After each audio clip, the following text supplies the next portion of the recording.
রবিবার যদি ভাবি একটু বেশি ঘুমাবো, তারপরে ঘুম থেকে উঠে দেখো অবস্থা। এখানে এত বাসন, এক বালতি জামা কাপড় ভেজানো আছে। তো চলো দেখি আগে কি বাজার আসলো। এই যে তোমাদের দাদা ভাই বাজার দিয়ে সকালের টিফিন খেয়ে চলে গেছে। সকালের বাজারে আগে খাবার বানিয়ে দিয়েছি।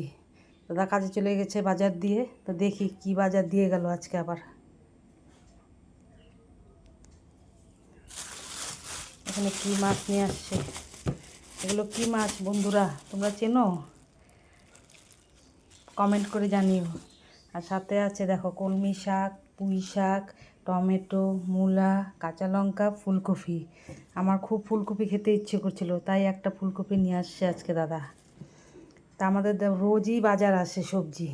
তো তাই সবাই বলে এত সবজি খাস তোরা। আর তোমাদের দাদার মানে ভাত রুটির থেকে সবজিটাই বেশি লাগে। তা আমাদের বাজার কেমন হলো আজকে?